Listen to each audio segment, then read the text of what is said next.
welcome you to another live edition of the Sports Box, your go-to sports podcast featuring great content, conversation, and your occasional disagreement. Stick around to interact and ask questions. Ladies and gentlemen, it's showtime. Good morning, one and all. Sports Box Week 16 NFL pregame. Brian Attard and Drew Trammell. You know, I think that the boys got a little too much pre-Christmas eggnog. Little out of it this morning. So Drew and I will be the tag team running through it. Drew, good morning. How are you? I'm good, brother. How are you? Living the dream, my friend. Listen, Merry Christmas, Happy Holidays, everybody out there. Make it a wonderful holiday with your family. It's the best time of year. And there's going to be games on Christmas Day, which we'll talk about in just a second. But Drew, we'll start off with a topic that's near and dear to your heart, and that, my friend, is the Los Angeles Chargers with a nice comeback win, 34-27 over the divisional rival Broncos. Justin Herbert, 23 of 31, 284, 2 touchdowns and a pick. Joe Nix, 29 of 40, 263 and 2 scores. Gus Edwards leading the way on the ground, 14 of 68 and 2 scores. Audric Estime for Denver, 9 of 48 and a touchdown. Ladd McConkey, 6 for 87. Denver was up big in this game, and then they weren't. And it's one thing, you know, the Chargers still have this stigma from the playoff game against the Jags a couple years ago where like they blow lead, they don't come back. Like they just have this thing, right? But they kind of broke that mold in this game in a win that I don't think necessarily need because I think they're going to get in anyway, but it's definitely a confidence booster for them, again, against a divisional rival to solidify their playoff positioning. Yeah, Brian, I had a Christmas recital to go to for my son for the first half of the game. So I was watching it while I was seeing my son do dances and not singing. Completely not the point of a Christmas recital, but here we are. And I was getting pissed in the midsection and during the beginning of the game. And when I got home, you know, I was telling myself, listen, I go, if there's ever a point where Coach Harbaugh needs to make a statement, it's tonight. To get rid of that charging, right? Chargers are always going to charging all the time about losing leads under Brandon Staley, but really that's been my whole MO my entire life. The Marty Schottenheimers and the North Turners of the world. But you know what I saw on Thursday night was second half adjustments by Jesse Minter, who is our DC. Really didn't have to do much offensively. Greg Roman really started getting in his bag with his pass play conceptions and this and that. We have a really bad interior line. And it was good to see Gus Edwards be able to move the way he was moving. It was good to see Ladd McConkey, who I think is probably, Brian, the steal of the draft.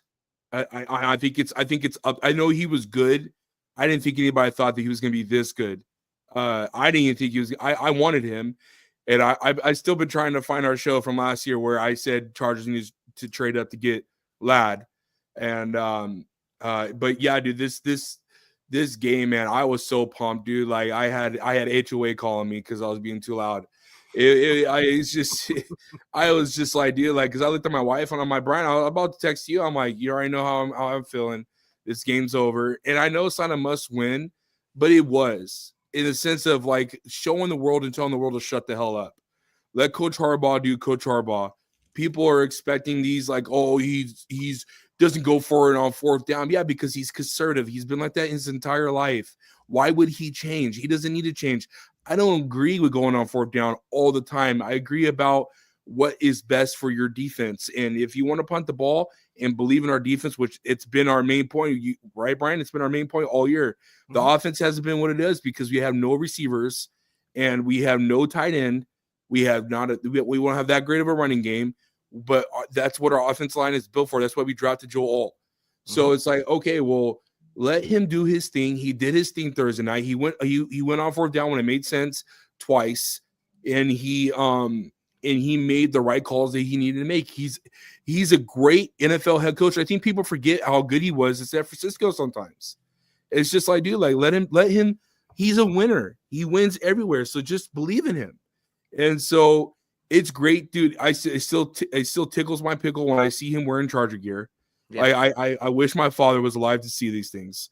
And it's great from a game standpoint. We made Bo Nix look like a rookie in the second half. Well, yeah. The offensive line for the Denver Broncos finally got worked, and our defense, a couple guys, man. There's a guy named Stills who has 4 interceptions. He was a 5th round pick. Shaheed, who was a 6th round pick, I believe, or 7th round pick. Both corners are rookies. Fullerton. We got a bunch of rookies, Brian, and they're playing great. That's all we can ask for. It reminds me of Seattle Seahawks in 2011. So it's looking good. It's looking great, and I'm excited. I'm just excited, bro, because the not only was the win important, we also get in the 6th position.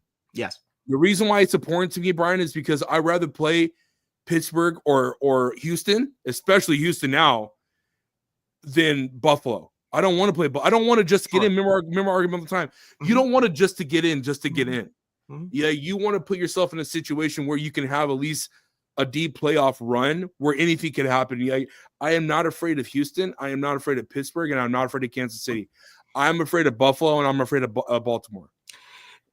The thing about the Chargers for me, right? Anybody who watches this show semi-regularly knows kind of my basic premise on football. It's a game of trenches. It's I want my line and my quarterback and then get my toys when I'm done with that. Really, the quarterback dictates. And you think back to all the years that the Chargers had the name running back, the name pass catchers, never went anywhere, right? Now you have Herbert behind a good offensive line, well coached. He's throwing the ball to people most people have never heard of. No. Their running backs are off the scrap heap, frankly. Yep. And it's working.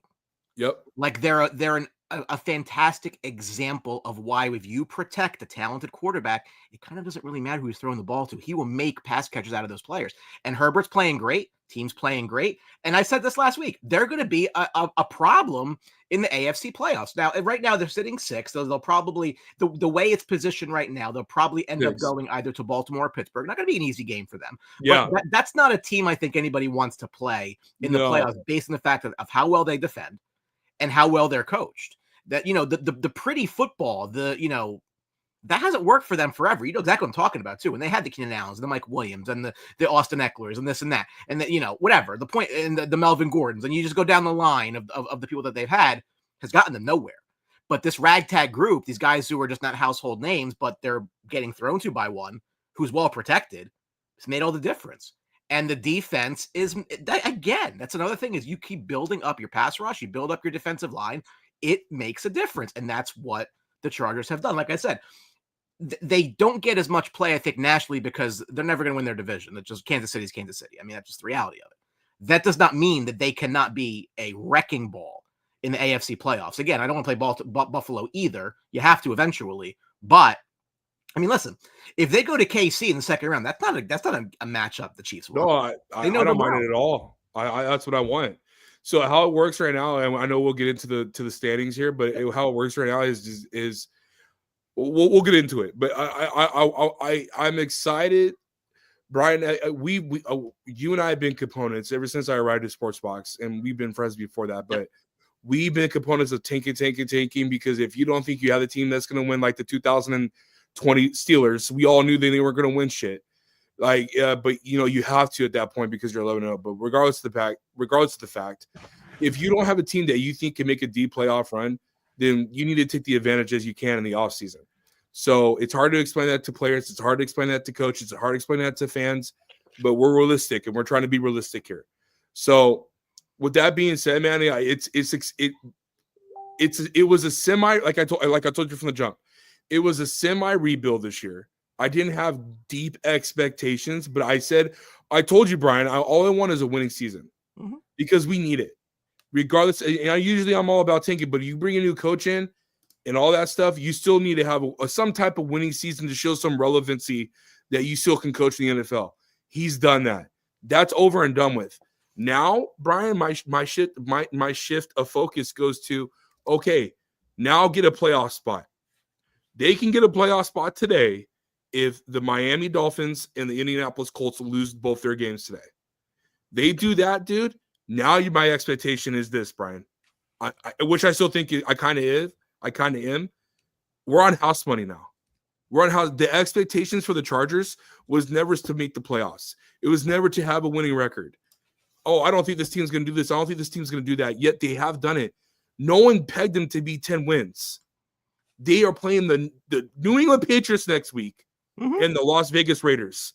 They are going to be what I predicted, 11-6. 11-6, Brian. So these are big things for me as a personal fan. I think the draft in the offseason is going to be amazing because we're 115 million under cap when we release Khalil Mack and Joey Bosa, which is already in the works. So we have 115 million under the cap. We're going to have what is that? Like the 20 to 28 probably draft selection, which I'm okay with. And at the end of the day, Brian, this is going to be the worst team under Coach Harbaugh in his era with the Chargers. Yeah, you remember. I mean, to me, this was the Cowboys are 6-8 and they're terrible. I wish they were about 3-11, but different. Neither here nor there. This was to me a cap reset year for them. Like I didn't think that they were going to be this good. I mean, obviously, Harbaugh's a great coach. That was never the question, but it was always like, you have to kind of like reset this thing because now you have all this dead money, this, that, and the third. They right now into next season with no changes, have 76 million available. That is the 7th most in the league. If they add to that, they're again, and it's becoming more of a destination team now. Who wants to want to go play for Harbaugh? Yep. So that gives them a competitive advantage in the free agency. Like I said, I mean, I don't necessarily know that what they do in the playoffs is overly relevant, whether they win or they lose. Like, again, like you can see the progression. Yep. That's going to be a scary team. As I've been saying, Justin Herbert's one of my Fab 5, whether the people think it's 5 or 4, whatever, I don't care. But the point is, kid's uber talented and they're going to build around him. And if the Chiefs start to fall off a little bit like that, they could take that division over. I agree, Brian. And it's also very important to also realize this in this standpoint alone too. He's in, I believe he's in the second year of his 4-year deal. Herbert? I believe. Herbert. Yeah, so he's signed. There's a couple of years there at the end, which are probably not going to be existing, but he had signed a 5-year, 262.5. There it is. I don't have an exact date on that. Is he in year 2? Yeah, his cap number this year is 19. Now, cap number goes up next year. Who the hell cares? Right.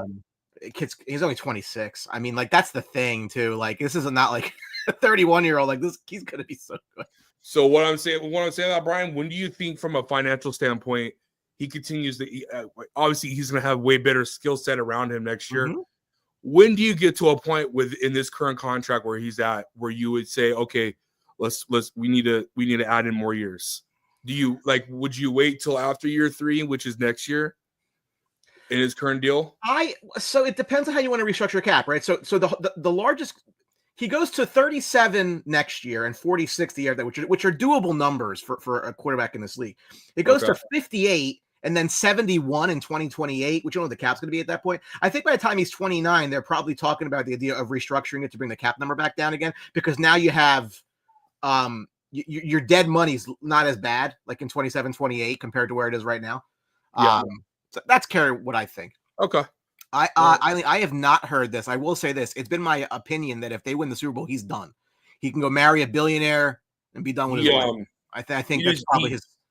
He just signed. Him and his brother obviously signed that big deal already with their podcast. But there's been rumors that he's pretty much going to be taking over like a late night show and all this stuff. So if they win a Super Bowl, he's definitely retiring. I would think that's probably the case. Yeah. Staying in the AFC West, the Chiefs yesterday with a win over the Houston Texans, 27-19. Mahomes went 28 of 41, 260 and a score.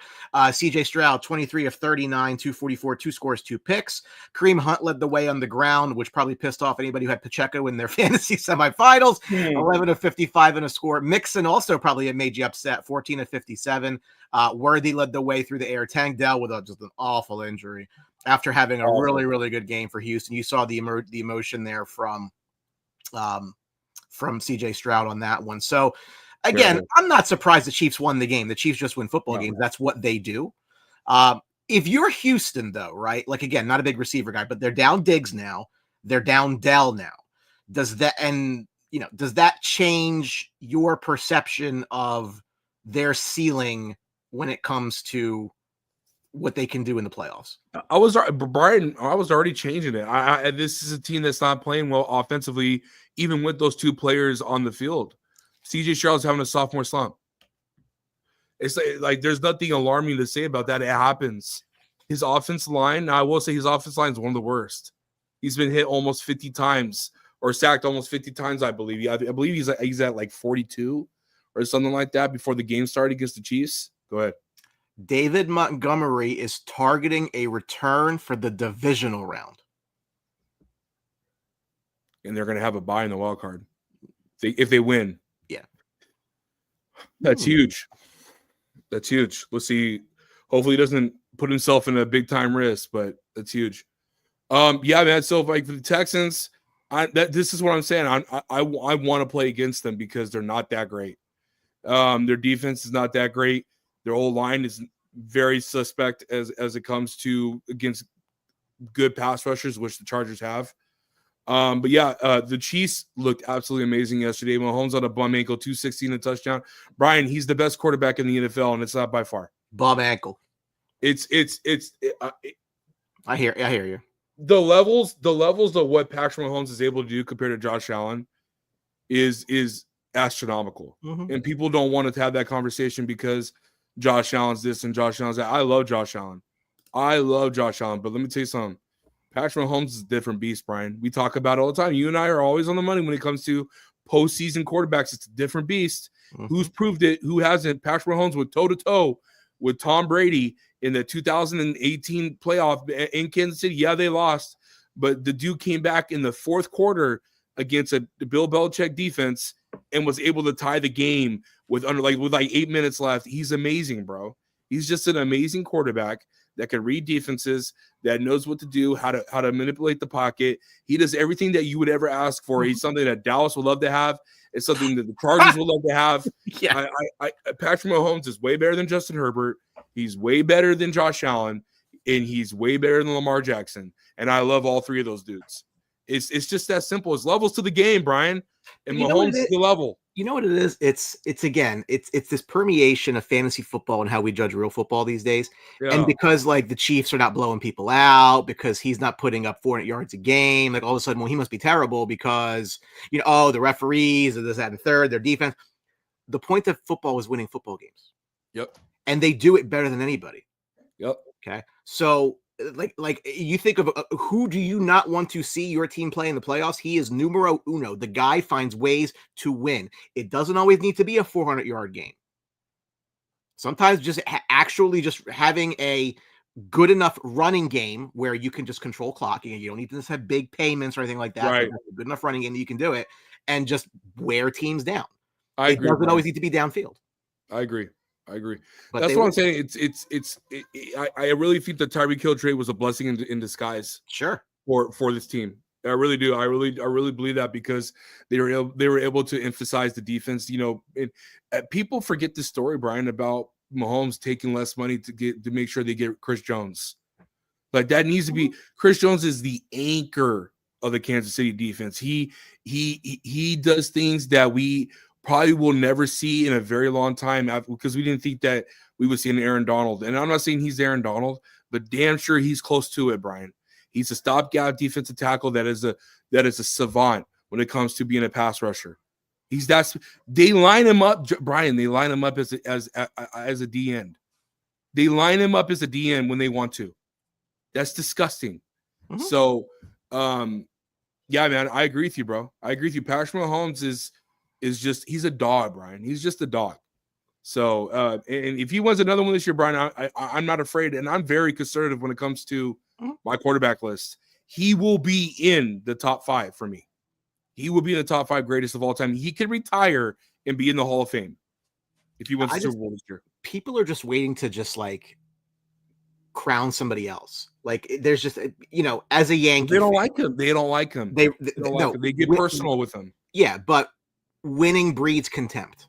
It should, right? So it should. No, I get that, but forever, like he could come out. He could come out. Brian, he could come out tomorrow. I know we don't get political, but I'm just saying he could come out there wearing a Trump shirt. And what are people going to say about him? Mm-hmm. We're going to say, who cares? Right? Who cares, dude? You're a beast, bro. You are a winner. It's that simple.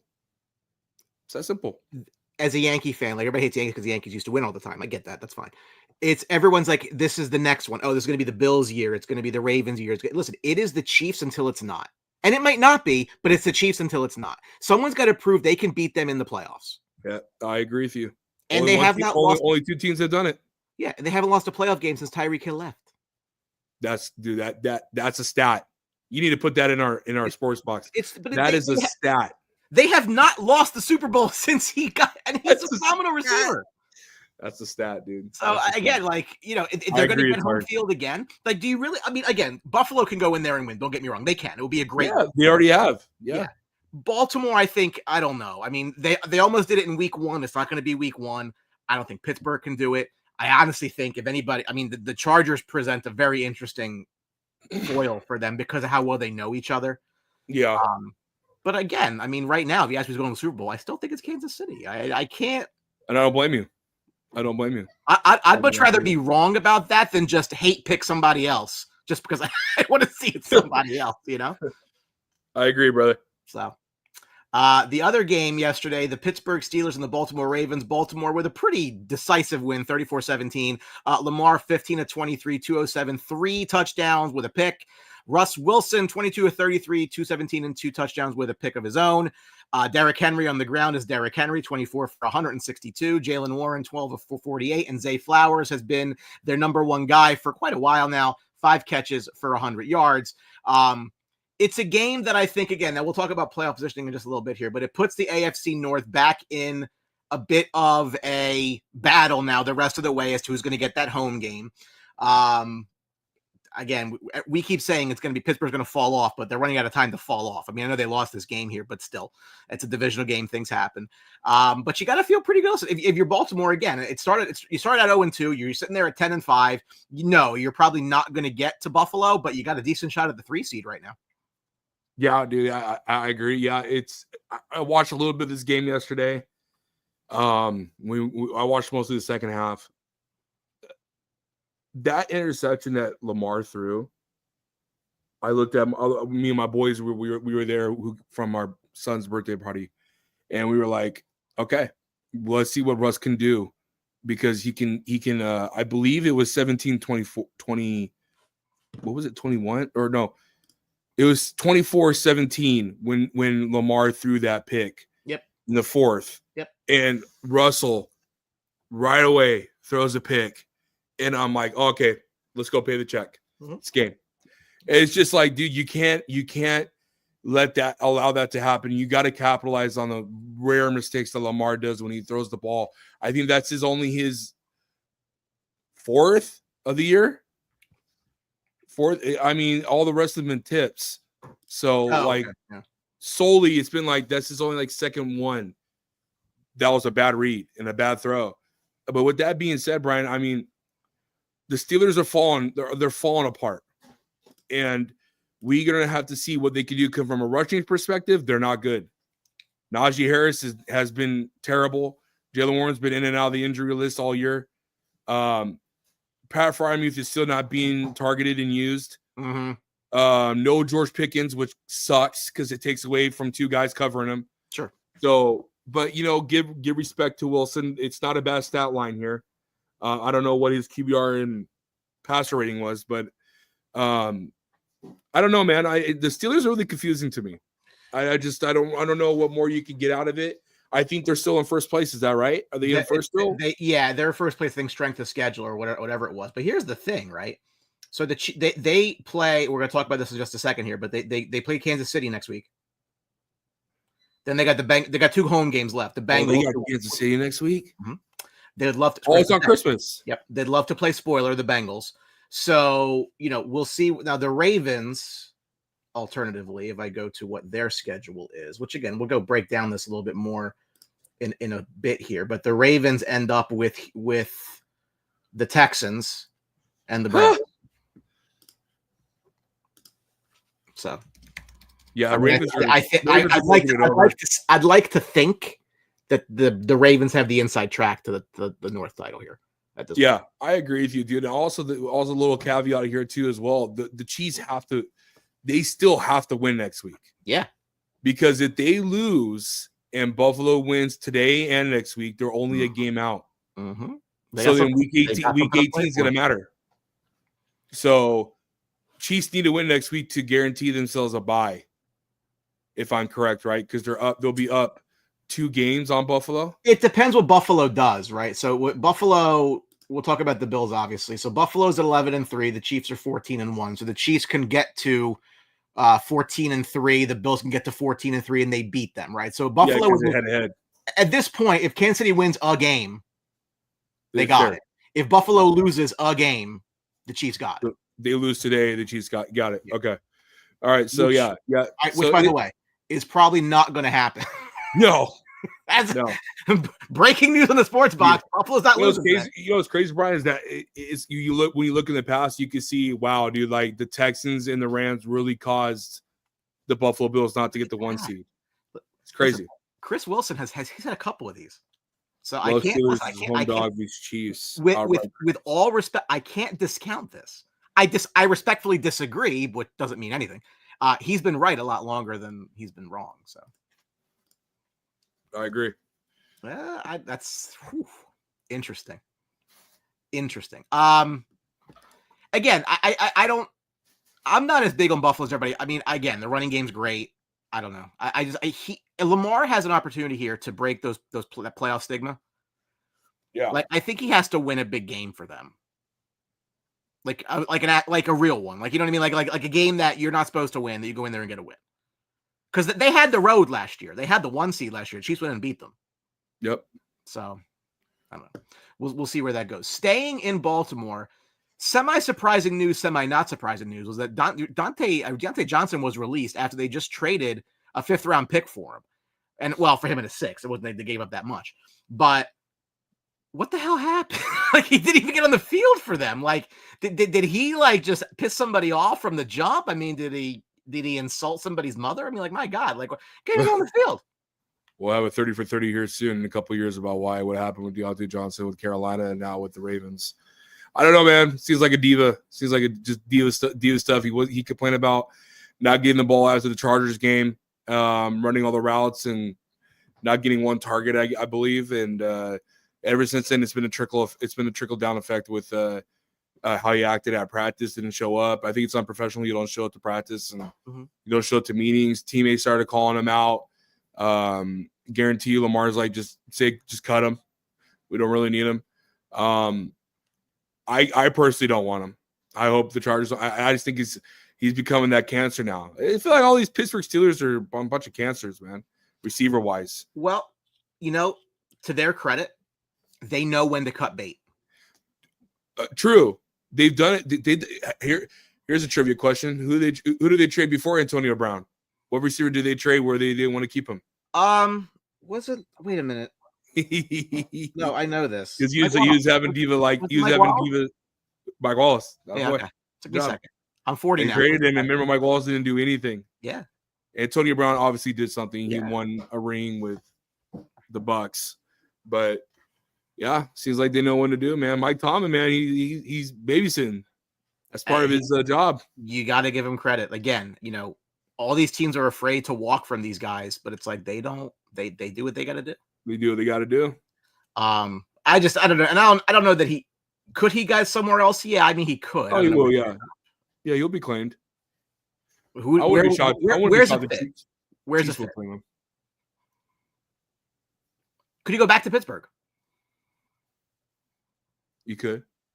Because now he's probably pissed at the Ravens. So maybe you get a little bit of that, Well, it wouldn't be up to him. It would be up to the team. That's true. No, but he could sign there. Oh, no, yeah. After he clears waivers on Monday, yeah. Yeah. Okay. It would be interesting. It would be. We love the storylines, right?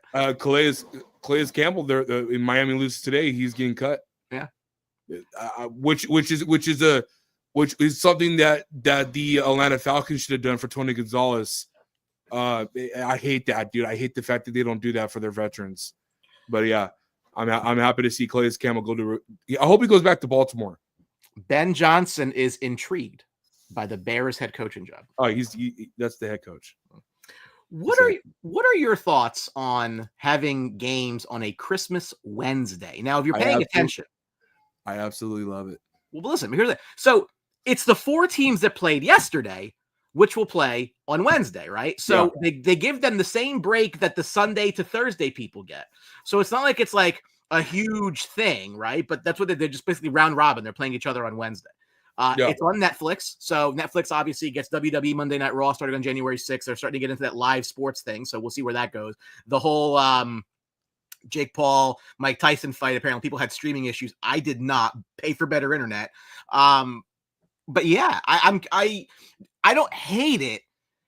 If Christmas was a Tuesday, then okay. Like you can't, you're stretching it, but you've done it before. And the way that they did the scheduling, so at least you get that break, I think I'm okay with it. Like I'm not against the idea. And again, listen, it's all about money, right? I mean, they can drive some more, again, by the time 1 o'clock comes around, you've already opened up all your gifts. I'm sure my living room is going to look like a disaster when my son opens up a bunch of stuff that I remember buying. But your thoughts on this? It doesn't bother me. I love it.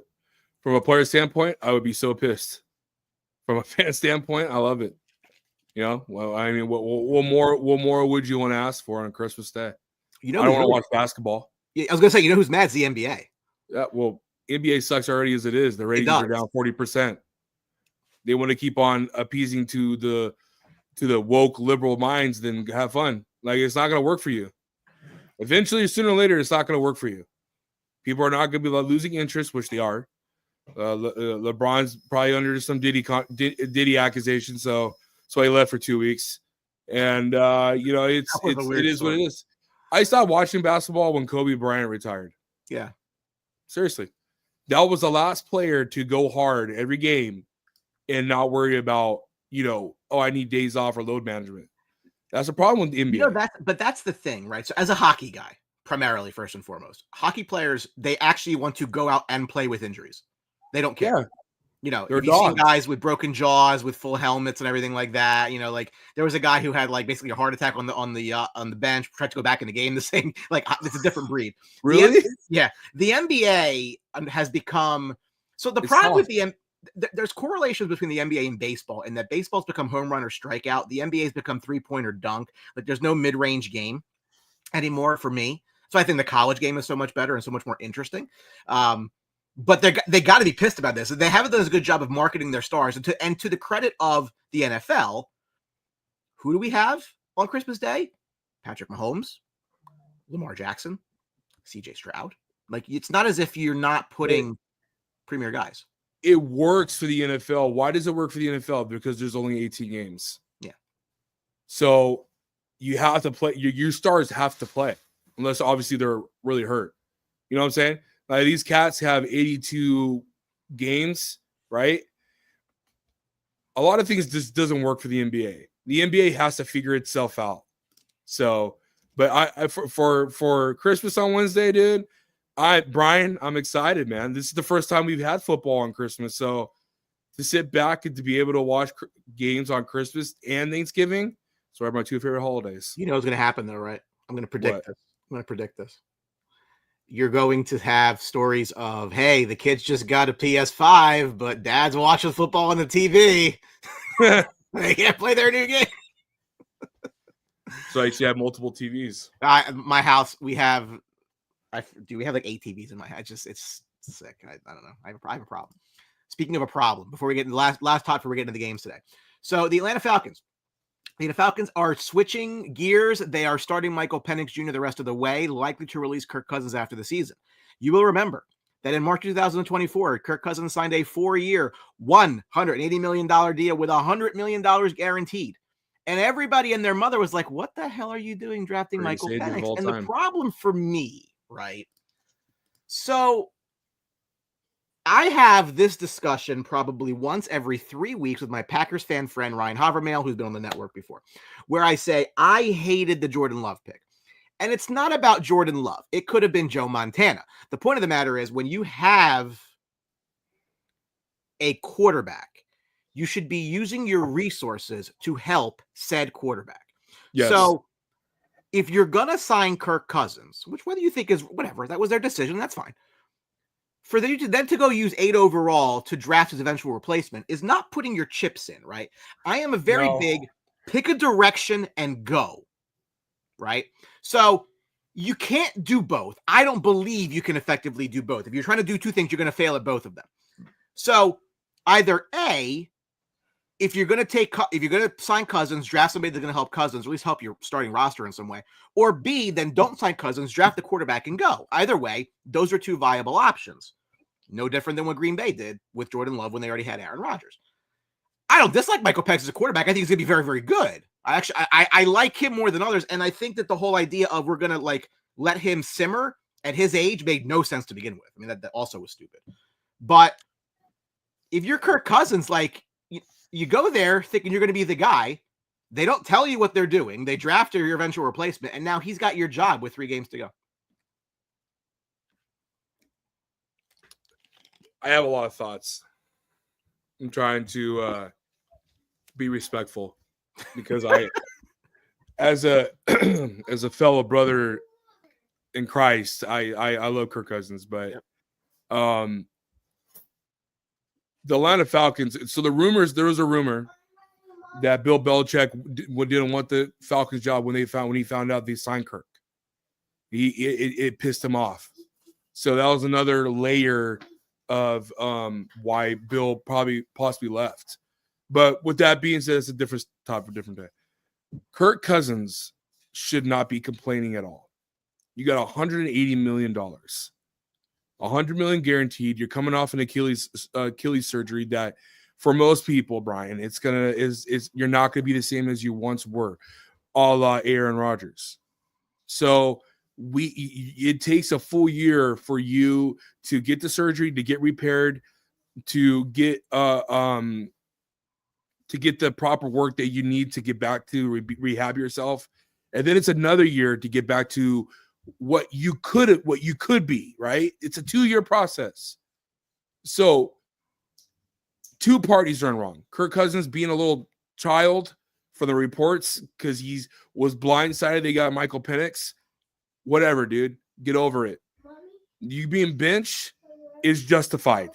You thrown 1 touchdown to 9 picks in 5 weeks of football. You are the reason why you are not in the playoff, like the leading in the division right now. You're the reason, not the defense. Yes, your O-line's that hasn't played up to the standards it needs to play, but still you're throwing horrific picks when you have a clean pocket. You're not playing good football, Brian. I still think the Falcons are not even using Bijan Robinson right. But with that being said, BA, this was the right call. Michael Penix should have been the starter 3 weeks ago after the Chargers game. You could tell Kirk Cousins not only looks bad, he looks like a fish out of water, which I told Quig last week. It's that simple, dude. He looks terrible. He looks confused. He looks like he's lacking confidence. It reminds me of Jose Altuve when he had the yips and couldn't throw the ball to first base during that postseason run. It's that simple, dude. When you are worrying more about your ankle or your Achilles, and you could tell that he is, that's an issue. So now they're going to cut him before March 10th.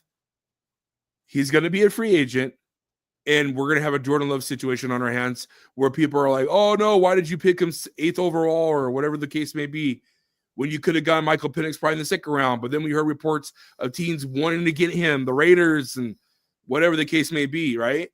So I'm not going to judge the pick now because of what happened with Kirk. I was a component that I thought Kirk was going to be decent enough to be good. He hasn't been that besides a few weeks. So I was wrong. The $180 million I was not a component for. They overspend on a guy who has only 1 or 2 playoff victories under his belt in his entire career. Not that great of a postseason quarterback. Took over for a Vikings team that made it to the NFC Championship and didn't even make the playoffs the following year. Like, this dude is just, he has the greatest NFL agent of all time. He should be in the Hall of Fame. This man's made almost $400 million. Right, Brian? I think that's his total earnings almost. He's done well. So it's like, dude, like, The man lives with his wife's parents still. Like, come on, dude. It's just crazy to me, dude. It's just Atlanta's such a talented team, Brian. We all picked them to win the South. And here's Baker Mayfield absolutely destroying things. What's up, brother?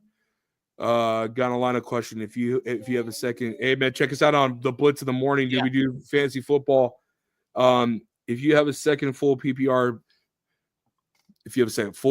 pick 2, Travis Etienne, Kendrick Miller, Rashad White, White and Walker. Yeah, if Walker plays, you can't not, right? I mean, Walker doesn't play. Tyler, go with Etienne.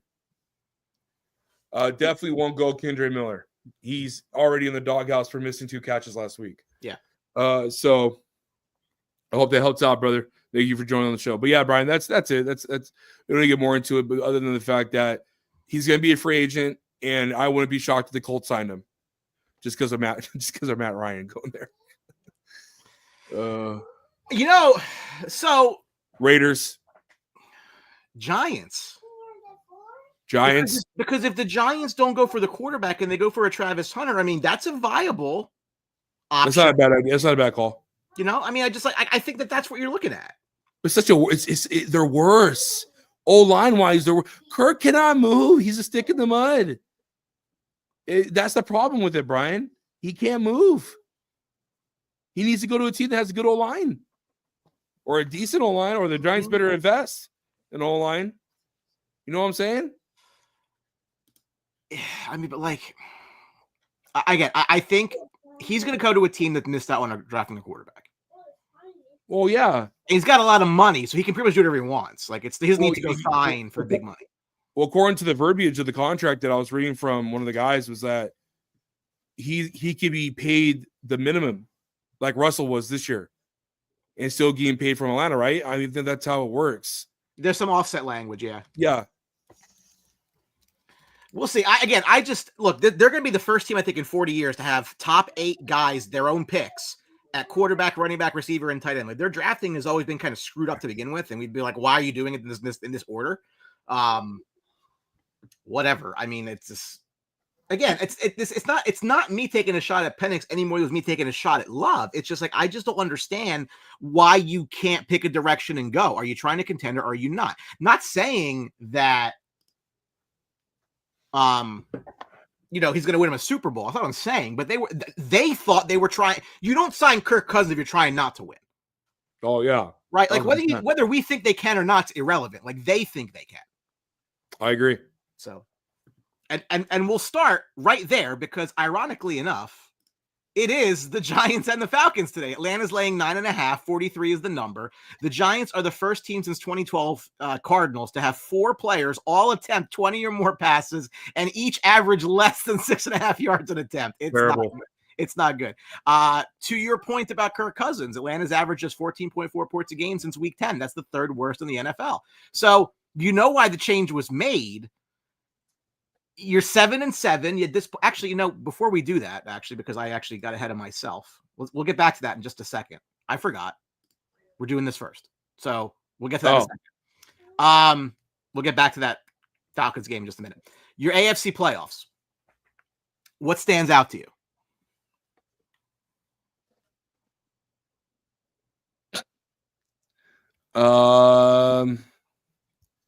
What stands out to me is that Baltimore's going to take over Pittsburgh. I agree with that. Which means that then it could be the Chargers or the Steelers going to Houston, which I think is a good game for the Chargers. Yeah, that's been my goal, is for the Chargers to have the 5 seed. The problem is that the Steelers have us head-to-head. So Steelers need to lose these next 2 weeks. I don't think they're going to lose week 18. Who they got week 18? Steelers? Yeah. Steelers week 18 hosting Cincinnati. Okay, then there's a shot. The Chargers got to win these next 2 weeks, and then the Steelers have to lose on these next 2 weeks in order for us to get the 5 seed, because they already beat us head-to-head. So that's the only path that we have now to get to the 5 seed because Baltimore has Houston next week, and I expect them to beat Houston next week. So, yeah, that's it, dude. That's it. If that's not the case, then we play Baltimore, which is going to suck. So I don't want to play Baltimore. It feels right now. We got another fancy question for you. In a half PPR, good morning, Jeff. In the half PPR, I need to choose between Taylor Jr. Remember that right? Taylor Jr., Tracy Jonathan Jr. Taylor? Is that Jonathan or is it Brian Taylor? Oh, Brian Thomas. Oh, yeah, so it is Taylor. Why is he calling him Junior? Is he Taylor Jr.? Taylor Jr., Tracy Jr., DJ Jeff, Moore. Can you just clarify that's Jonathan Taylor from the Colts? Yeah. Or Stevenson. Do you guys have any advice on that? I can't choose. The game script does not lend itself to Stevenson doing a whole lot today. No, no, absolutely not. Tracy Jr. is going against who are the Giants playing? Oh, Falcons. Atlanta. Don't like that. Atlanta's a good rush defense. Taylor, if that's Indy, dude, I don't want to. Oh God, that's tough. Yeah, I got to go DJ Moore. Oh, bro. no, it's Patrick, the guy from I forgot about him. No, the guy from San Francisco. Against Miami. Against Miami. Ooh. Jeff, if I had to pick, brother, I would probably be in between DJ Moore and Tracy Jr. Is death an option? Or can't choose death? DJ Moore, if I had to pick, because I know he's gonna get large targets. You got to figure they're gonna have to throw to stay in that game. Yeah. Listen, Jeff, we don't love it. Go get a water. But I think of your options, we probably would say DJ Moore. Yeah. It feels like, though, I mean, with all respect to the Chargers, who I am a supporter of, at least in this endeavor. It looks like it's a countdown to KC Buffalo in Kansas City. Yeah, the AFC Championship, and that's going to be a game for the ages, as it always is. It's going to be Josh Allen's chance to break the demons. It's going to be Patrick Mahomes' chance to go back again. Also, Lamar to break demons. Yeah, that too. The bottom is also a story. There's a way out there we're in this universe, and we're not in the MCU alternate universe here. Uh-huh. The Cincinnati Bengals could get in the playoffs. They can. If they win out, and they have Denver next week, which is going to be an absolutely chef kiss of a game. They can get in, man. If they get in and they play Buffalo, Brian. I don't know who to pick on that one, bud. Oh, I'm here for it though. It's good. That's a game.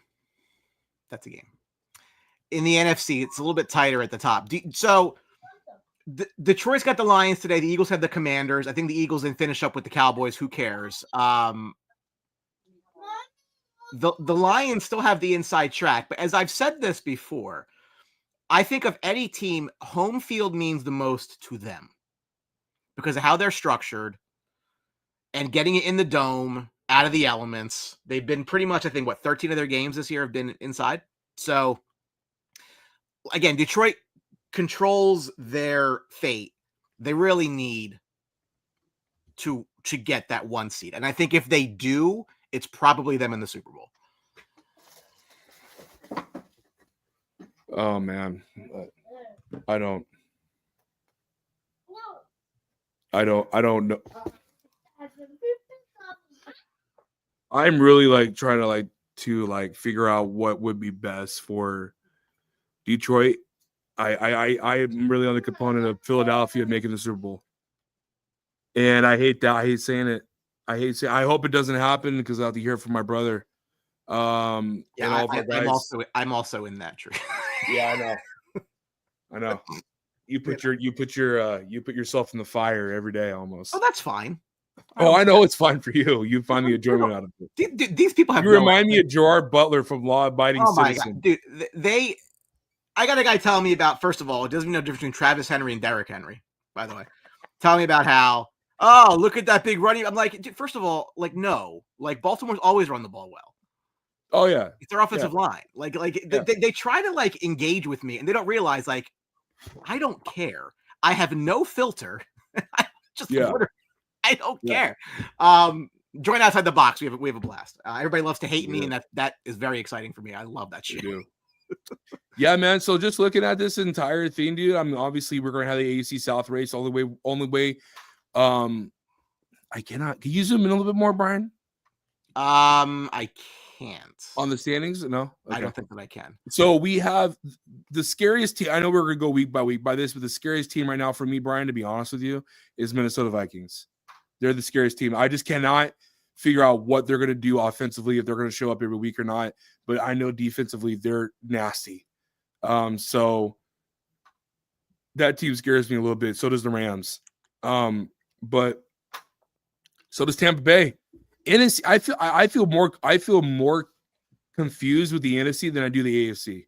You know what I'm saying? It's like it's not really like a clear picture because we've seen Tampa Bay take Detroit to the final straw, right? I mean, Philly, if they're inconsistent offensively from the quarterback, then they're going to be hurting. It's a lot of what ifs, right? Can Jordan Love not turn over the ball? Can Sam Darnold step up to the plate? Can the Los Angeles Rams defense actually stop somebody? Can Tampa Bay's defense stop somebody? It's a bunch of things. So looking at this, Seattle's on the outside looking in. I don't think they're going to get in. I think the Rams are going to run away with this. And which is kudos to Sean McVay. I don't see Seattle. I don't see a path for Seattle getting into the 7th seed, right? Do we see a path for – I don't see a path for Atlanta, Arizona. I'm going to count them out for wild card spots. Do we see it where Seattle can get in over – don't they play Washington? I don't. I thought they already played them. So Seattle's remaining schedule is the Vikings today. They go to Chicago after Christmas. They're out. On Thursday. They go to the Rams. Yeah, they're out. They're out. Yeah, Who the Rams got? The Rams have the Jets today. They host the Cardinals. So they got 2 games at home. They host the Cardinals and Seahawks. The Jets today, the Cards and the Seahawks. Both at home. Yeah, Rams are winning, dude. They're in.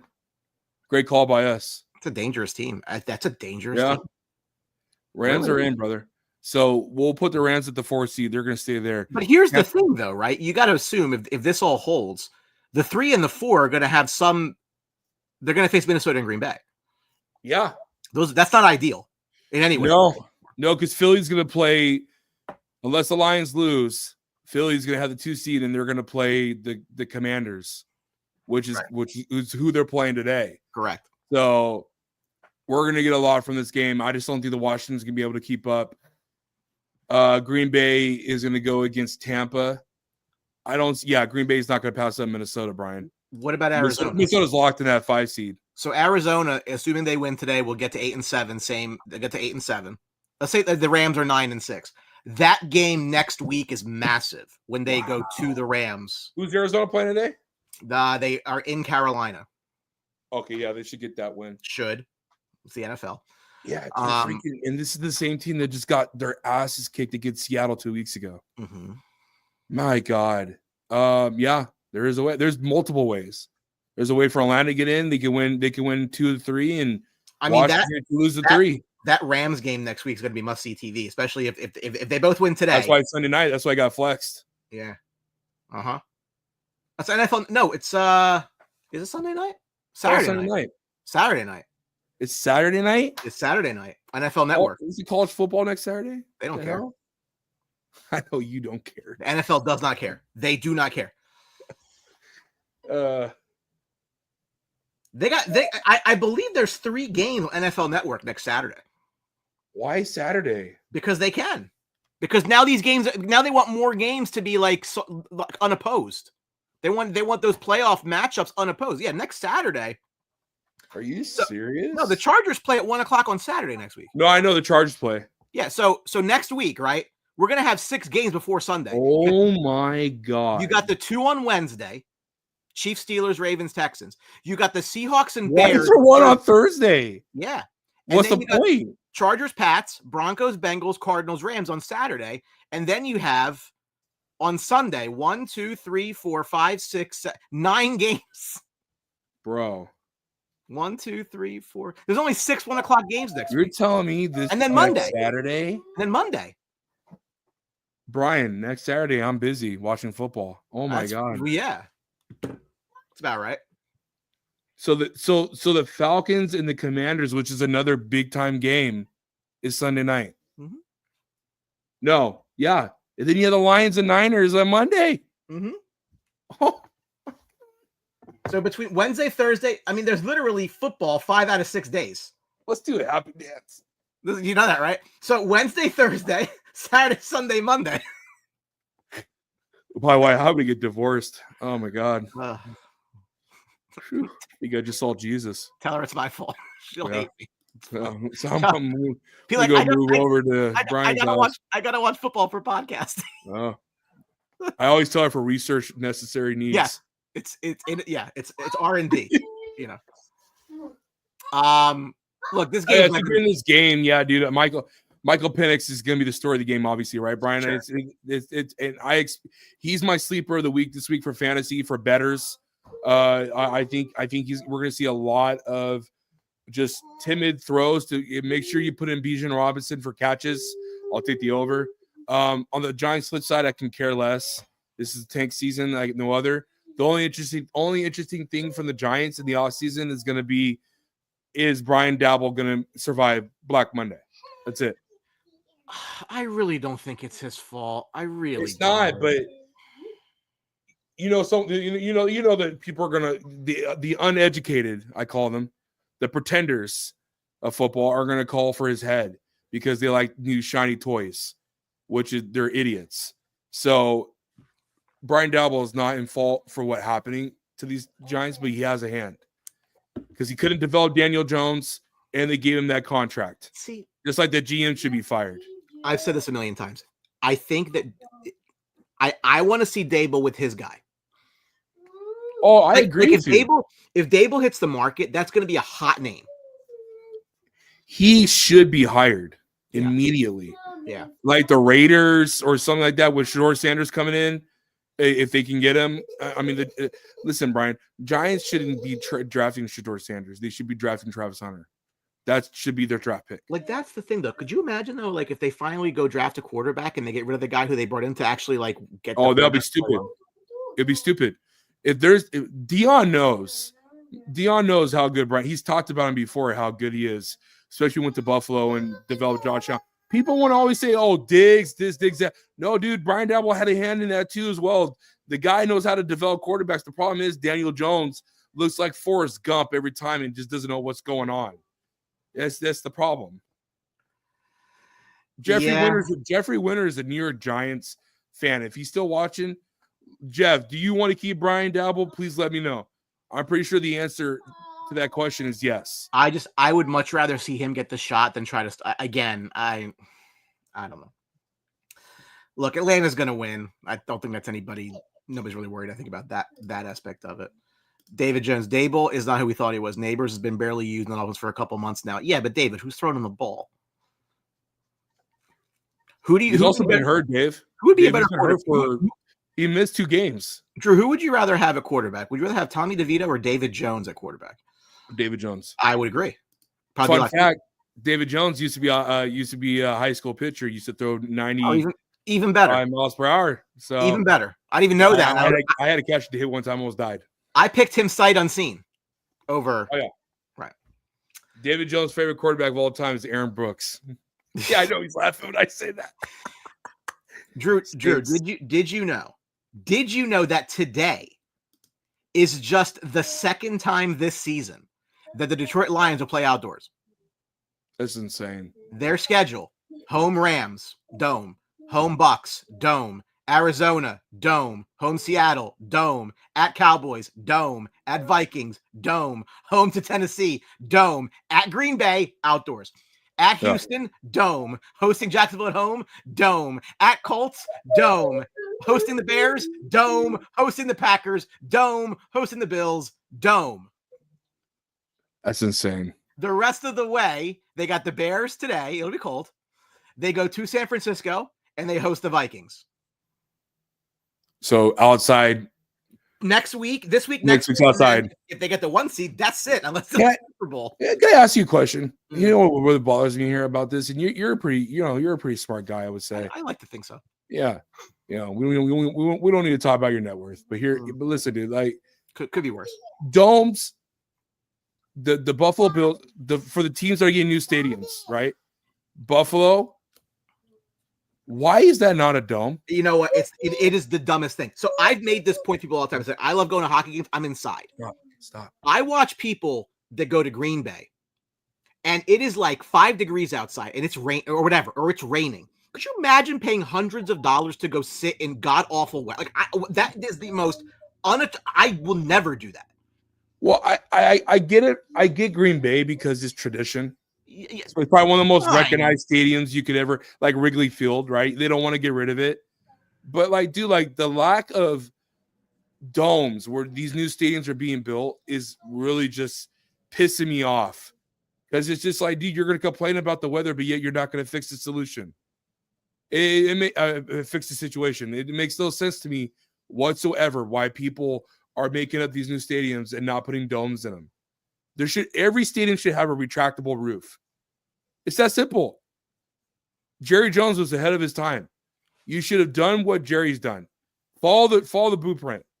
Put a retractable roof takes 10 minutes to open and close, I believe. But not even that. But like then you can do other things there. Well, yeah, like concerts and all that stuff. I will never understand. Brian. I'm with you. If you want to have a snow game, open the roof. Just go watch high school ball or college ball. It's awful. So Lions 12-2, Bears 4-10. Detroit laying 7 on this one on the road. 48's the number. Detroit again 6-0 on the road, the only road undefeated left in the NFL. The Bears currently have the second worst record ever by a team that started 4-2 or better because they, my friend, have lost 8 consecutive games. The Hail Mary game. Bills fans love Ed said it. Buffalo's a weird place. By the way, their hockey team really stinks. So, like, it's a divisional game, but look, Detroit's got everything to play for. Like, I'm expecting them to come out on fire. I agree. Yeah, this is a win for the Lions. No, I know it's at Chicago, but this is going to be a steady win for them. Expect a lot of gets now that Dave Montgomery is going to be out. This it's just going to be a very smart tactical win by Detroit. Chicago just doesn't give Caleb Williams enough time. And also, Caleb Williams hasn't been playing great. He overthrows the ball to his receivers a lot. He's very, very skittish and very just worry about the pass rushing that's coming to him. It's a lot of multiple issues that's on Chicago's side. They don't have an identity. There's a lot of things that need to fix in the offseason. Starting their first and main problem they need to start with is Ben Johnson. He is going to make things a lot easier for Mr. Williams as he heads into 2025. Bears a lot of things to work on. Lions should be 13-2. Do you think it's possible that the paint on Caleb Williams' nails impacts the velocity of the football when he throws it? It could from the sweat. Sorry, Ant's not here. I got to take my shots because he'll get mad at me if he's watching. You're not a man if you don't paint your nails. Is what I was right. I mean, the pink iPhone. I mean, you got to have that, or what are we really doing if not? Right. My wife would divorce me. She told me the other day. She's like, "I'll divorce your ass if you paint your nails now." Unless you're playing with your daughter, she's like, "I want you to do that." Sure. Tea party. No, I'm with. But if you're just painting your nails just to paint your nails, she's like, well, I can't say the words on here, so that's not what I meant. I understand. We pick up what you're putting down. The Lions have 12 wins. The two teams in Ohio have combined for 9, as the 3-11 Browns at the 6-8 Bengals. Cincinnati's laying 9 and a hook. 46.5 is the number. DTR is getting the start for the Browns, who have 10 plus losses, Drew, for an NFL 18th time, the high since 1999. So in the past 25 years, they have had 10 or more losses 18 times. That is impressive. That is impressive futility. It's a putrid organization. I'll tell you that much. On the other side of things, the Bengals at 6-8, mind you, are on pace to set franchise record in points per game and passing yards per game this season because Joe Burrow really good at football. It's amazing you have a good quarterback, huh, Brian? It's funny how that works, huh? But it's the defense, though. Like, they need to fix that defense in the offseason. I mean, if you're Joe Burrow, you're mad. Like, I'm putting up these unbelievable talent, crazy statistics, and I'm getting nowhere. Look, could they get in? Yes. Are they likely to get in? No. But you got to feel good that coming off of Burrow's injury last year that he's looked as good as he's looked. Now, we'll see what happens with Chase's contract. Higgins is probably out the door. We'll see where that ends up. I'm a huge Chase Brown guy. Like, I think he can be phenomenal moving forward. I hope he gets that job. I know Zach Moss is hurt, whatever. He's been great. So there's a lot to like about Cincinnati.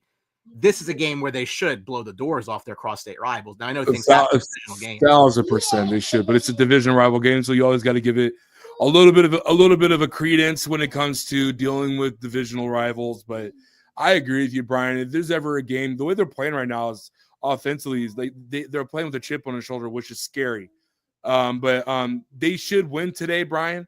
They should go to 7-8, and the next week's going to be Brian, it reminds me of the 2008 Chargers when the Chargers were down 2 games and they ended up winning out, and they beat the Broncos with the game deciding to go to the playoffs, and they eventually beat the Peyton Manning Colts in the wild card round.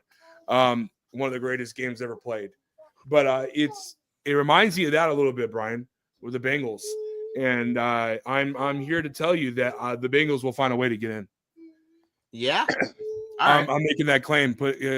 You're Ernie Johnson and I'm Charles Barkley. Put it down on a Post-it note and put it up on your wall right by your New York Yankees sign and your 2 looks like your 2 pictures behind you. Oh no, put it right there in the middle, bud. That's my wife and I's college. That's my wife and I's college degrees. Perfect. That's what I thought it was. Yeah. Put it down there. Drew says the Cincinnati Bengals will make the playoffs as the 7th seed because I see it happening. Well, here's the thing. Okay. But here's the iffy game to me, the one they really got. Well, I mean, they got a tough road here. So they got the Browns today. Yeah. They got the Broncos coming in next week on Saturday. Then they go to Pittsburgh. Yeah, I think they're going to win all 3 games. It's just crazy because you go back, like the 2 games they lost to Baltimore that they should have won. Like that's going to be the difference to me. I know. I know. And they should have beat us. You know what's crazy though? Okay, so this is actually wild. So they lost that game to New England, which they had no business losing. Yep. They lost to the Chiefs by 1 point. They lost to the Commanders in that crazy game on Monday night. They lost to the Ravens twice. They should have beat them both. They lost to the Eagles game fine. I mean, this team's much better. The Chargers. Yeah. Guy missed 2 field goals. They lost 44-38 to the Steelers. Yep. So I'm saying, dude, I'm telling you right now, the Bengals are going to get in. Do you know what gift Joe Burrow gave to his offensive lineman? I don't know. I know what Brock Purdy did. Samurai swords. Well, no idea. I will say this though: if the Bengals do get in the playoffs, Brian, scary. Joe Burrow should be the MVP. I agree. But yeah, and that's it's always a quarterback on the team with the most wins. I know it's stupid. That's what it is. That award is. Is hockey like that? No, hockey's a lot of it's all voted on, but it's really most of the time it's Connor McDavid because he's that good. But the Tennessee Titans are a robust 3-11. They visit the 6-8 Colts, with Indy laying 3.5, 42.5 is the number. For Tennessee, they have multiple giveaways in 8 games this season. That's tied for the most in the NFL. Of all the teams in the NFL, the Colts have the easiest remaining schedule. However, they are probably not going to find their way in the playoffs. However, if a team is going to win out, Drew, it's them, right? Because it's home to Tennessee, at the Giants, home to the Jaguars. The Colts? Yeah. Yeah, they're done. Their season's done. But they could get to 9-8 much easier than the Bengals can. They could, but it's not going to happen. They're losing. They're losing today. They're losing today. Okay. I'm going with Tennessee today. Give me Tennessee. Give me Mason Rudolph. Give me a bunch of Tony Pollard and Tajay Spears. I think the Colts are going to shoot themselves in the foot. They usually do. So, yeah, I'm going with Tennessee today in this game. That's probably my upset of the day. Is this a Mason Rudolph is better than Will Levis take? I think both. I think Will Levis is a little bit better than Mason Rudolph, but they both suck ass. So it's just like Brian. They will be a team that will be in the hunt for a quarterback in the offseason. They should. I don't know where are they at right now in the lineup for draft. Where are they picking? At the exact moment today, Tankathon, which is a wonderful website. Tankathon's NFL has the Titans choosing with the 6th overall pick. Okay. The problem with them is like, do we go rookie again? You know what I'm saying? Like, because you went Will Levis. This class isn't really filled with good quarterbacks besides 2, maybe 3. And 2026 is going to be the premier destination for people that want to draft for quarterbacks. So I really expect them to get a veteran quarterback for 2025 season. Kirk Cousins, Aaron Rodgers, one of those two cats. No, that's the thing too. I was looking at the Jets. You bought land in Tennessee, Brian. We're gonna talk about the Jets actually right now. So I'm glad you actually brought that up. I don't know that they can walk away from Rodgers. I think that the cap is a problem for them to do. It is. Like they kind of made their bed. They might have to sleep in it. I wouldn't be like I think Aaron's happy in New York. I don't think it's an issue with Aaron. They've played better as of late. Like again, yeah. Is it that, give him that coming off the Achilles type thing? I mean, I don't know. I mean, but here's the thing: if you're going to bring him back, right, you have to get a quarterback coach that can tell him to shut the F up. And who's going to do that, Brian? Yeah, the only guy that I can see doing that is the guy that just got hired in UNC. He asked about it too. I mean, it's the perfect fit. The problem is that the owner is so dumbass. The what's left of the owner is still such a dumbass that he doesn't know what he's doing, dude. Well, and so it's like let's talk about that. So apparently, Woody Johnson likes to bring up Madden ratings in trade conversation. It's embarrassing, dude. But this is why you got to keep the owners the hell. I mean, come on. As somebody who's a Cowboys fan, so my owner trying to be Jerry Jones, dude. There's only one Jerry Jones. We can't have two of them. My God, I'm pretty sure New York Jet fans would love to see Bezos take over that team in a hot minute. Oh yeah, I mean, but it's not. I just don't see it happening. Well, the Rams are 8-6. They need all the wins they can get to get into the playoff. Jets are 4-10. They're out. The Rams are laying 3 on the road in a 1:00 game. We'll see what that means. 47 is the number. The Rams are 11-1 in Stafford's December start since he's been there in 2021. For Rodgers' 13-4 career against Stafford, going back to the Detroit days in 2009. Look, the Jets have played better offensively as of late. You're seeing signs of life from Devontae Adams, signs of life from Garrett Wilson. They're passing okay. But this is a game, again, if you're the Rams, you got to put your foot in the Tiger's neck and you got to go. Like, you need to get all the wins you can get. If you want to sneak in, you cannot lose. Failure is not an option. No, this is a big game today, man. I know they're 4-10, but Jets, they have something to play for. We saw last week, and we against Jacksonville that they barely won, which is embarrassing. But the last 2 weeks they've been in games. Miami won in overtime, and against the Jacksonville Jaguars they won. So Aaron Rodgers has been playing great. Yeah, dude. If you want to bring back the squad, bring him back. But it's not like the offense is going to be bad. They have Devontae Adams and Garrett Wilson, and Breece Hall is a beautiful thing. Fix the O-line as much as you can from the interior and the left tackle because Tyrone is done. So it's a lot of things that the Jets can improve on. And it's also very encouraging for the Jets because you still have a lot of talent on the roster. You'll get 3 big defensive players back next year. Jermaine Johnson is one of them. So, I wouldn't blame them, Brian, for running it back because it's going to be the last year of his contract for Rodgers. So I'm pretty sure next year will be his last year. So might as well go out with a talented roster and try to do the best you can to improve that team. For that being said, Brian, I got the Rams winning today. Mm-hmm. They have to win, like you said. And, over under 47. I like the over on that. Let's go with the Rams. Go 9-6. I think a big game for Puka Nacua today, and not just because I need him to have one. Anyway, in our nation's capital, the 12-2 Eagles, who everybody's just 6 to midnight over, at the 9-5 Commanders. Eagles are laying 46.5 is the number. Eagles would clinch a division with a win today. The Commanders have not won 3 straight December games since 2015, which I believe they would with a win today, and that is the case because they beat the Titans and they beat the Saints. That loss to the Cowboys stings right now.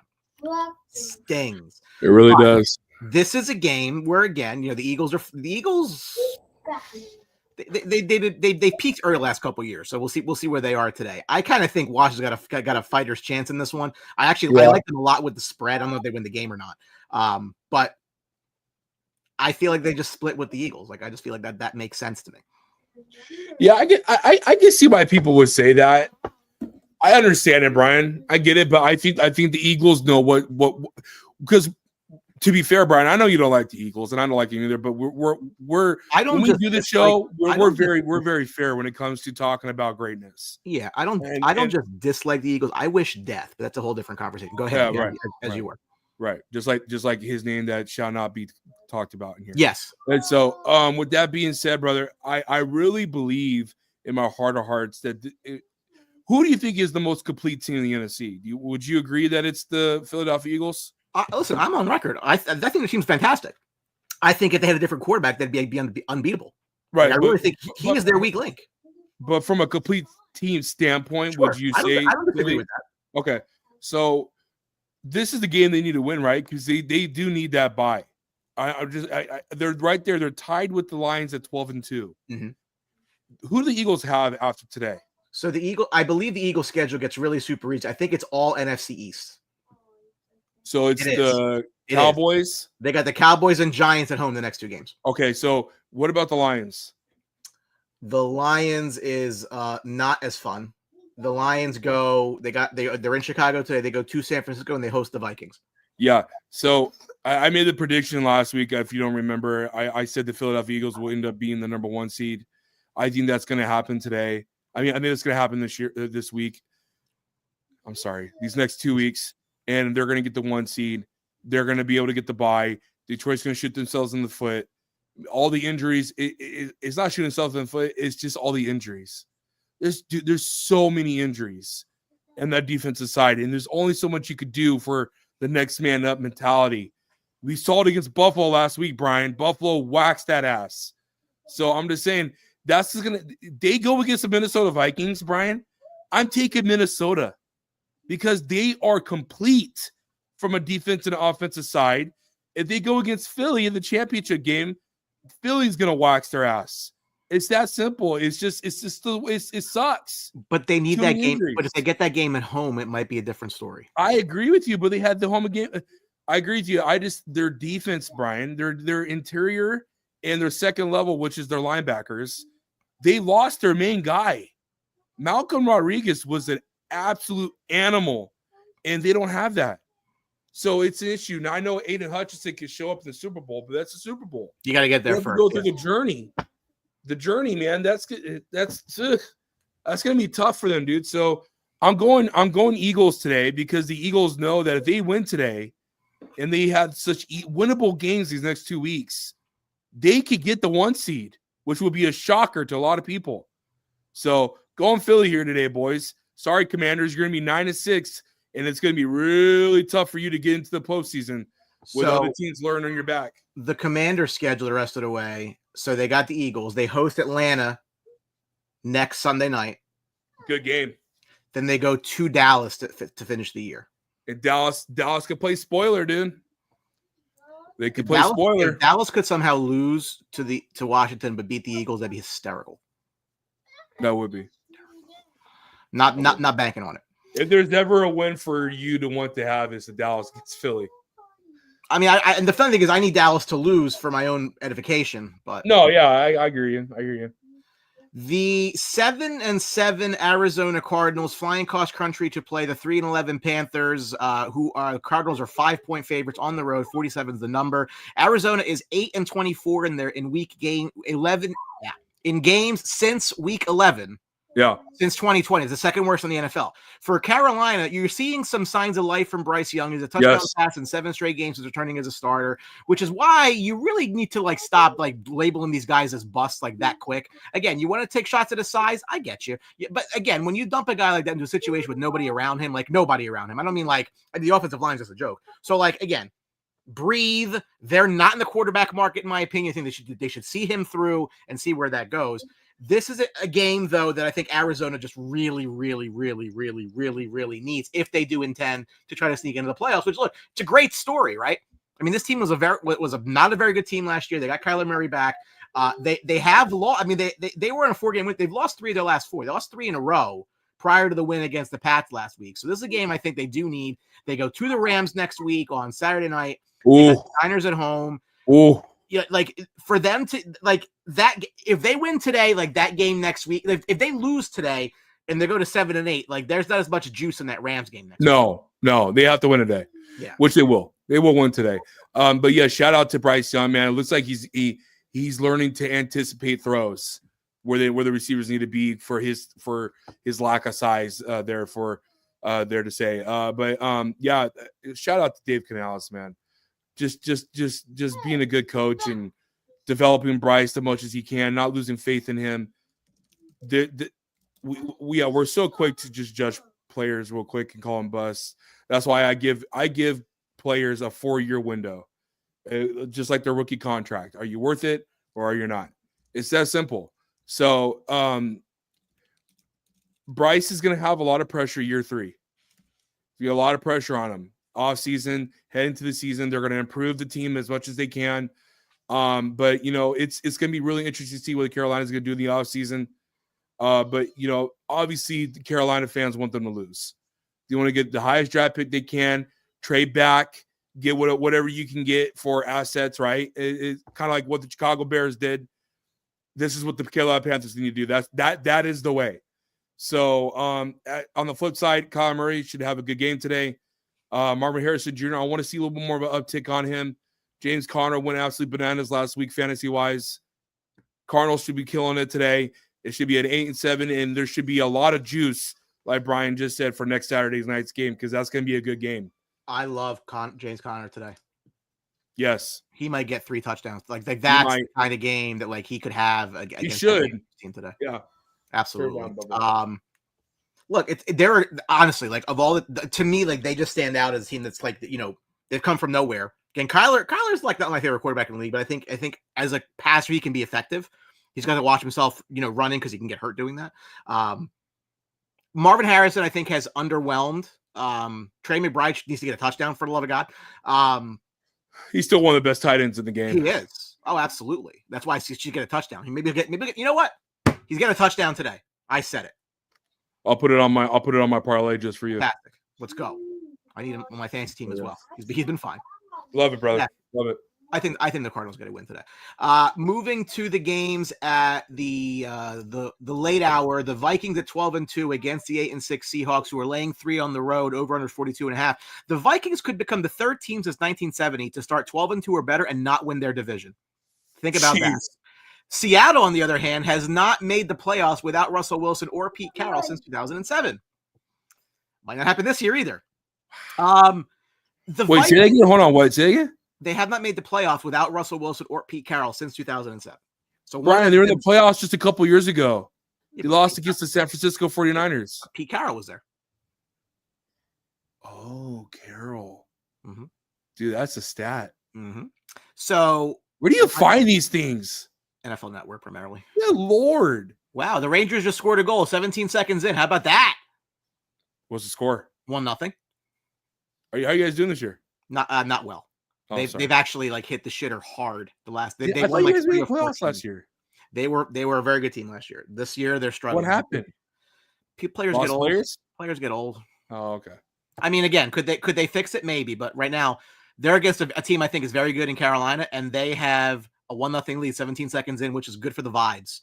How about the vibes? The vibes, baby. Minnesota has they have a shot at that 1 seed too. So they're I mean, their foot's on the gas still.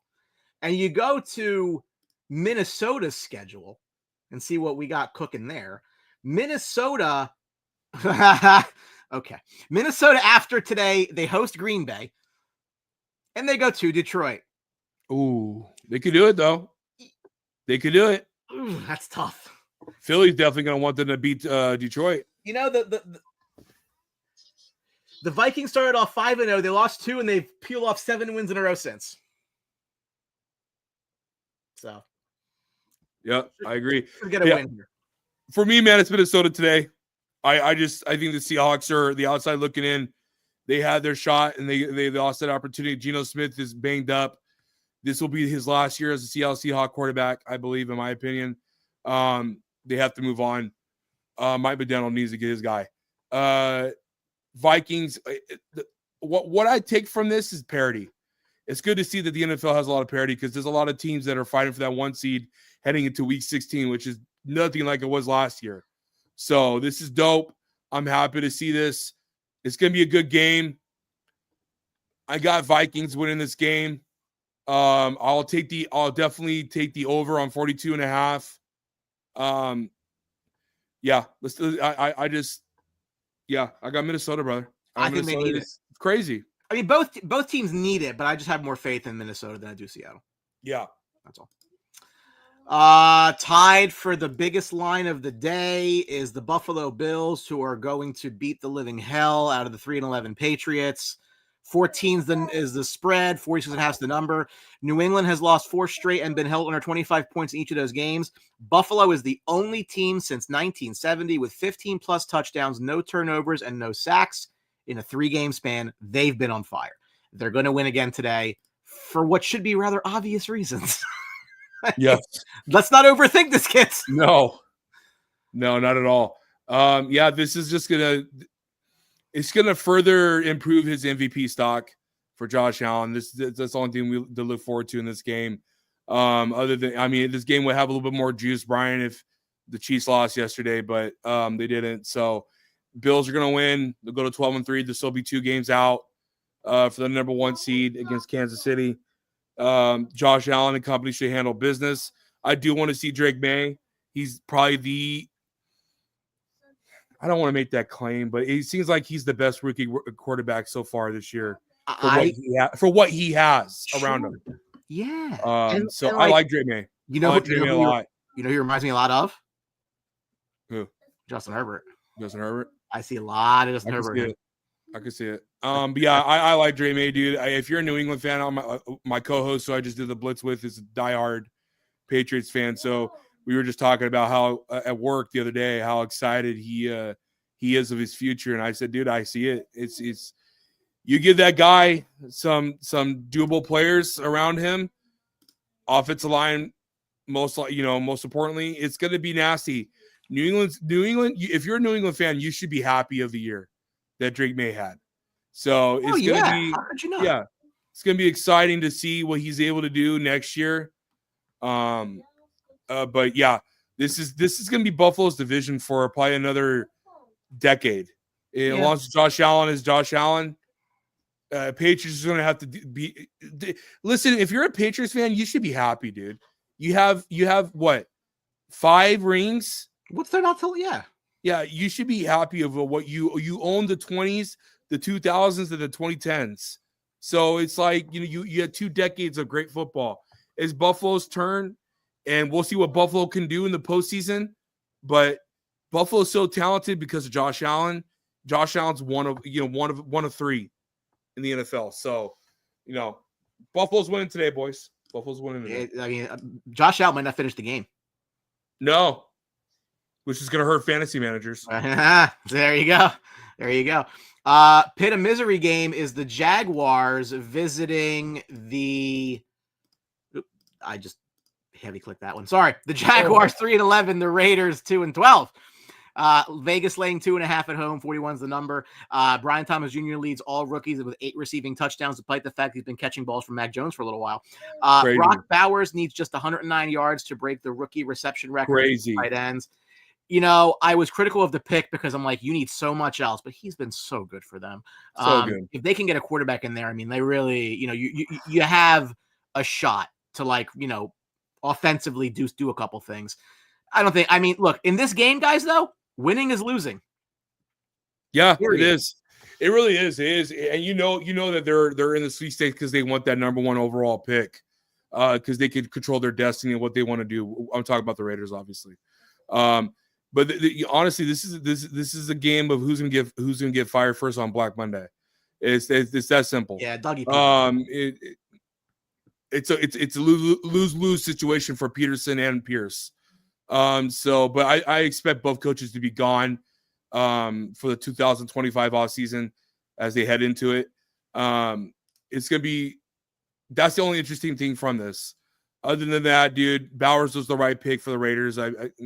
He's the kid's phenomenal. I would love to have Alt and Bowers on the Chargers. That would have been great. We would have such a rare, solid white team. Ladd and Broad. Yeah, man. Were we talking about him possibly there? We did. He was targeted to be there. But yeah, so we'll see what happens. But you know, both teams are just they're in the crossroads, right? Trevor Lawrence, the Jags, gotta see what they can do in the offseason, and Raiders, they have talent. They just need to find a quarterback. So it's gonna be interesting, Brian. It's gonna be interesting.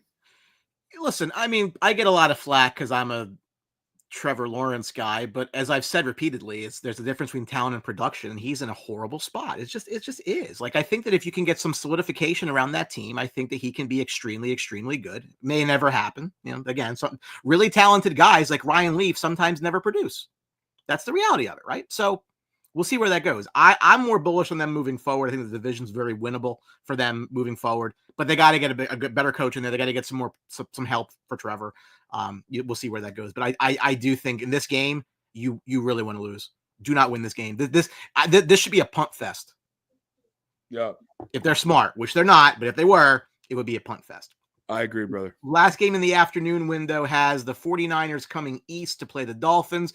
2-point favorites on the road at 2-6-8 teams. 44.5 is the number. For San Francisco, all 8 of their losses have come against teams currently 500 or better, which they are 2-8 against. Miami's on pace to miss the playoffs for the first time since 2021. They probably will. You signing Brock Purdy? Not well. He has one more year left of his deal, but I am not extending him. No, I'm also licking my wounds, giving Tua that much of a deal from the Dolphins. But couple. I got the Niners win this game. Tua's just gonna be under pressure. The constant, over the constant 2 hours of football that's going to be played. He's going to get his ass kicked today. San Francisco's defense is just nasty. They're healthy at a right time. Unfortunately, I think they have a path still to the playoffs. It's gonna be very slim. I didn't even put them in the teams that can be up there. I didn't see it. Yeah, a lot of things have to happen their way, but yeah, dude, it's crazy to see that these two teams, a lot of people pegged to be in the playoffs, are outside looking in. But I'm definitely going to be a 49ers fan today. They beat the Dolphins. That's one team that I need to lose today for the Chargers to clinch a playoff spot. That could happen today for that to happen. But overall, Brian, I do want to make a couple of predictions here. One, two, Tyreek Hill will not be a Dolphin in 2025. He will be traded in the offseason. And for the 49ers side, I do believe in my heart of hearts they will be looking for a quarterback in the offseason for the future. Yeah. I mean, I just see it happening. I wouldn't be shocked if they get rid of Debo either, too. So those two contracts have killed them. That Debo and Brandon Ayuk contract should have never happened. Keep paying those receivers. If you're waiting all day, some receivers do get paid. They need to get paid. Justin Jefferson deserved of his contract. But if you're waiting all day for Sunday night, this game's going to be, watch something else. So the 8-6 Bucks, 6-8 Cowboys. Tampa 4.5 favorite on the road. 40.5 is the over under. Baker Mayfield has lost each of his last 8 primetime starts since 2021. Dallas has allowed 12.5 more points per game at home than on the road this season. Oh man, this game would be so much fun if the Cowboys were in it. They're not. Well, they still are, but I'm excited for this game. I'm actually excited though, Brian. I'm actually excited for this game. I'm not going to be watching it. I'll be taking my son to Sonic 3 tonight for his birthday weekend. Nice. So we're excited about going to go watch that. But I still, from a bet standpoint, I think this game's going to be fun because as I always do, shout out to Baker Mayfield, man, for what he's able to do, what he's able to overcome.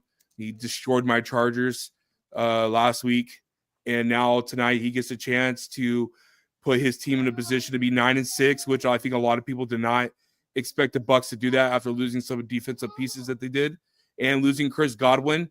I mean, it's been amazing what Baker's been able to do, brother. And their defense stepped up against the Chargers the second half. So the Buccaneers are a sneaky team, Brian. I wouldn't put it past them to make some noise in the playoffs like they did last year. I mean, they came down to a final possession where Detroit finally beat them. So it's not like they don't have heart. Todd Bowles is a great head coach that should not lose his job ever. I think he's a great motivator. He's a great leader. And Tampa really fell into place having him as their head coach. For the flip side, Dallas is apparently bringing everybody back, which I think is a horrific move. I know Quigg feels different than I do when it comes to the Cowboys, which is fine. It's not my team. It's my job just to give you my opinion on Sunday mornings of how I feel. And I think it was a mistake giving Dak the contract that they gave him. And I'm a biggest Dak defender probably on Sportsbox. And sure wasn't me. Yeah, I think him getting the money is not the problem. It's how they did it and when they did it, when they could have waited till the year was done, because I don't think Dak was really planning on going anywhere. But now that they did this, they kind of stuck themselves in a hole. And now, and I'm not saying Lamb doesn't deserve his deal. Lamb is an absolute top 5 receiver in the NFL. He's a beast. He's a game changer. He can be productive with anybody. We saw that with Cooper Rush. So what you do for Dallas is a bewilderment to me, because I don't know what makes you want to bring back Mike McCarthy. But if that's the case and that's what happens, then expect another down year in 2025, because unless some miracle happens and they get a better DC and they improve the O-line, the Dallas Cowboys are going to be in a rut. And if they draft Gentry in the first overall round, they're idiots, because Dodal has been playing great this last month. Oh, that's coming soon too. Don't get a running back. Never get a running back unless it's the last position you need. And then you even got to think about it twice, because I still can get great depth at O-line or D-line. They could get a running back. So it's worked out for some teams, but I got the Buccaneers winning tonight. I'll take the over, Brian, at 48.5. And Mike Evans and Baker Mayfield should be on your stat line. Mike Evans needs his 1,000. I think he'll get it, Brian, before the season's done. He is so underrated. The most underrated receiver in the history of the NFL. It just gets it done. Just gets it done. He gets it done. Yeah, Tampa wins this game. If they bring Mike McCarthy, I mean, and people get mad like, why are you so anti with the Cowboys? Because everything they do is wrong. That's why. Because it's obvious everything they do is wrong. Pay attention. Nothing is correct. Pay attention. Freaking, Lamb asked for $34 million. It was an off-season negotiation back and forth. The team could not open up cap space because they wouldn't do it. And then what they gave Lamb, $34 million. So what's the point? I hate. Last but not least is going to be a snooze fest on Monday night when the Saints get their asses kicked by the Green Bay Packers. Geez. 5-9 against the 10-4 Green Bay Packers, laying 2 touchdowns at home. 42 is the number. The Saints currently have their worst winning percentage since 2005 at just a 357 clip. I think who's starting this game? Is it Spencer Rattler? Yeah, Rattler. Okay. I mean, talk about no Kamara. Like, this team's gonna have a disaster coming up, and that's whatever. Green Bay can clinch a playoff game if they win, and if you get a loss by Atlanta and either the Rams or Seattle, which could happen, but not by Atlanta. So maybe not. What's there to say here? Green Bay's going to just blow the doors off this team. Yeah, there's nothing really to say here. Nothing really get into than the fact that Derek Carr will not be the quarterback for the Saints next year. Because obviously, he's going to be a cap cut candidate, and they're screwed. New Orleans Saints. We told you guys this was going to happen years ago. You kept on deferring, like you think you're the Dodgers. You think this is the MLB's salary cap, and it's not. And you keep on reworking contracts. Sooner or later, it's going to bite you in the ass. Brian, you're a financial analyst. You called this. We talked about this. You can't keep doing this. When Drew Brees retired, you should have said, cut bait. Let's get back under the cap and let's work out the future. You didn't do that. You thought that you had a talented team and you didn't. And you lost. You've never been past the wild card round since Drew Brees in 2020. And you've had 4 years to rework this deal, to rework this cap. And you didn't do that, Mickey Loomis. Terrible decisions by you. Horrific decisions by you. Should have never gotten Carr. Should have never done anything at all. Should have never re-signed Alvin Kamara. You should have got rid of him and got his value at the highest of what it was back when he was 28. You are screwed for the foreseeable future. The NFC South is screwed. You're screwed. You're just screwed. Nothing's going to work out for you. You did not do what you needed to do as a GM. It's on you. The Saints are currently $63.7 million over next year's salary cap. Yep. The cap numbers next year, some of these are pretty obscene. Derek Carr's cap number is $51 million next year. If they cut him, they don't even save that much. Nope. I don't know what you do there, but it's not going to be pretty. I'll tell you that right now. Look, the Packers are going to win this game. Packers still, can they win? Can they get to the probably not, but I mean, they're not a team that you want to play either in the playoffs. Again, Jordan Love's been very good. They got good receivers. The defense, I think, is underrated personally. So again, the NFC is not as easy to project maybe as it usually is. I think there's a little bit more potential there for a couple teams, but hey, we got you out before 1 p.m. Yeah. How about that? I want to thank Tony and Anthony for their contributions today. They have never made better points than they have today. So I want to thank them for that. On behalf of the boys, enjoy your Sunday, and we will enjoy your holidays. We will catch you next week for we're going to do a live football recap next week, the most we've ever done, actually, because there'll be like 6 games before we even get started. So we'll do a little more recap than normal. But Drew, enjoy your day. You too, brother. See ya. See ya.